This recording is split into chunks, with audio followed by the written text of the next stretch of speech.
দিনাজপুরে বড় পুকুরিয়া কয়লা খনির মাইন বিস্ফোরণের কারণে আশেপাশের ১৩টি গ্রামের ঘরবাড়িতে ফাটল দেখা দিয়েছে। এই অবস্থায় ক্ষতিপূরণের দাবিতে ১৩ গ্রামের কয়েক হাজার নারী পুরুষ সকালে বড় পুকুরিয়া কয়লা খনির গেটের সামনে বিক্ষোভ করেছেন। ক্ষতিগ্রস্তদের মাঝে দাবি দেওয়া বাস্তবায়ন কমিটির সভাপতি গোলাম মোস্তফা জানান, দীর্ঘদিন ধরে তারা কয়লা খনি কর্তৃপক্ষের কাছে বৈষম্যের শিকার হয়ে আসছেন। বিভিন্ন এলাকায় ক্ষতিপূরণের টাকা দিলেও তাদের এই ১৩ গ্রামের প্রতি নজর দিচ্ছে না কয়লা খনি কর্তৃপক্ষ। টাকা চুরির জন্য যদি আমার গলায় জুতার মালা পরাইতে হয়, তাহলে আমার শালীর সাথে প্রতারণা করার জন্য তোর ফাঁসি হবে। দুলা ভাই, আপনার তো ঘর জামাই বইলা একটা পরিচয় আছে, আমার তো তাও নাই।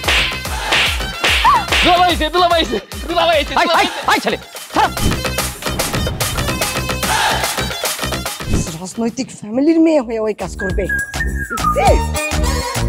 যারে পাবো আরে পিটাবো, রক্তের নেশায় ধরতে, রক্তের নেশায়, কাঁচা রক্তের নেশায় ধরতে।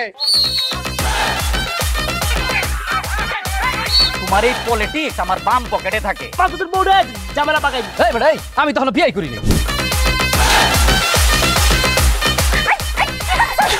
দুইটার আমি গুলি করে মারু। মাসুদরা কোনোদিন ভালো হয় না। আপনার পোশাক আশাক দেখে কিন্তু আপনার তালুকদার বংশের লোক মনে হয় না আব্বা, আপনার মনে হয় যে আপনি ফকির বংশের লোক।